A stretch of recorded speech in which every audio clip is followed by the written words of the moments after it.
Hello, I'm Debbie Bell Hosking for Finextra TV here at Sibos 2023 in Toronto, and I've got a panel of 3 guests, and I'll introduce them to you now. We're talking about compliance as a service. So, first of all, Gideon Drori of Fincom, welcome. Hello. Thank you. Radha Suvarna, Finastra. Thank you, Debbie. And Peter Reynolds of Thetaray. Thank you very much. So, I've given the key word, compliance as a service. Radha, can you tell us what is the solution that you have formed a partnership, compliance as a service, and how can it benefit banks with their compliance and risk challenges? Fantastic. Thank you for having us.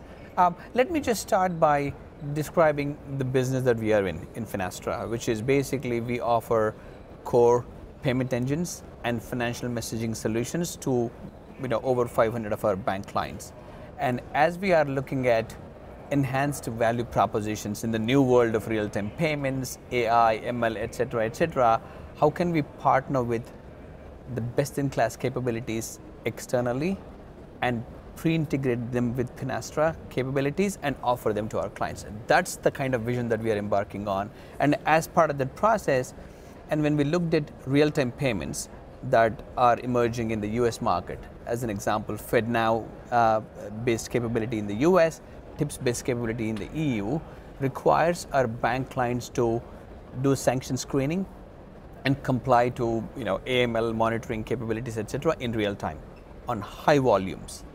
And that is a challenge. Most banks are not necessarily equipped to do that, particularly the medium-sized ones. And that's when we really looked at the best-in-class capabilities in the industry and who can do this really well. And that's where Fincom and Thetaray come into picture, where we have looked at a number of partners in the marketplace, sourced them and pre-integrated these two as part of the compliance as a service.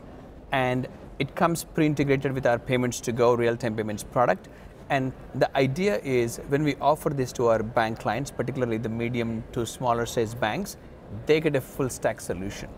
And they basically become equipped to play in this space and compete better with the bigger banks, and in many ways democratizing and level the playing field for our smaller bank clients and medium-sized bank clients. And we are super excited about it. And one other thing that I'll add here is, while we have made the announcement last week about compliance as a service, some of the underlying capabilities we have been partnering with Fincom and Thetaray for the last year and a half, and we have about 8+ clients who have actually bought this solution and pumping transactions. So this is not something that we will do something in the distant future, but this is like here and now, and we are just excited about bringing the combined capability to our clients.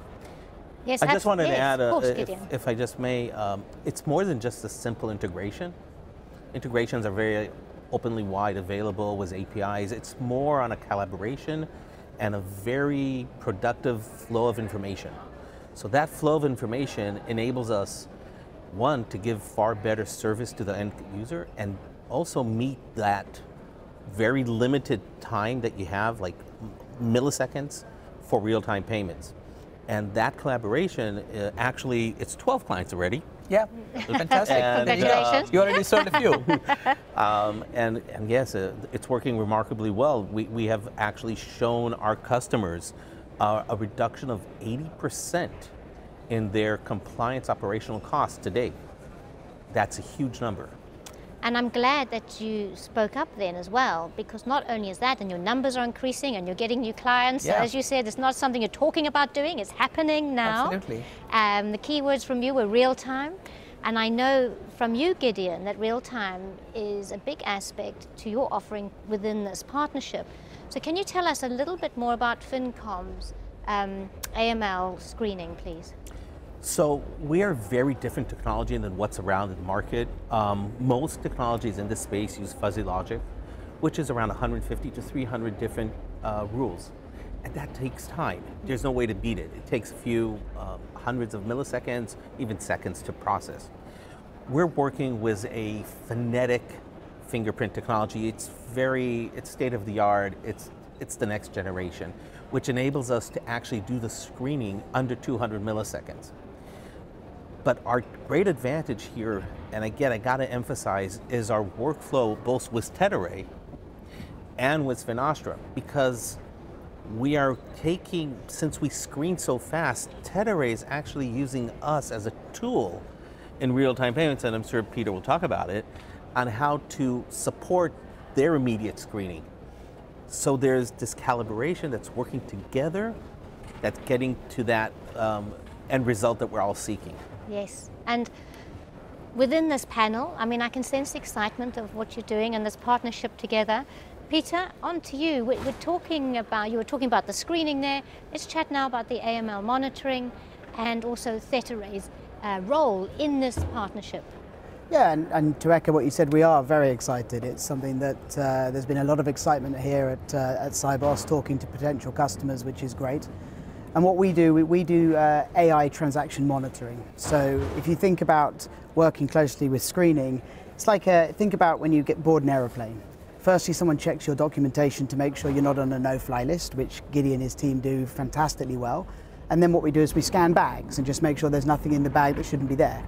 And what Thetaray does for all of these financial transactions is use AI to scan all the transactions and make sure that there's nothing illicit, that everything's in compliance with different AML standards. And, you know, echoing what Giddy said, you can have many, many rules in this space that become very cumbersome, and we know banks that have had thousands of rules and they start actually ruling against each other.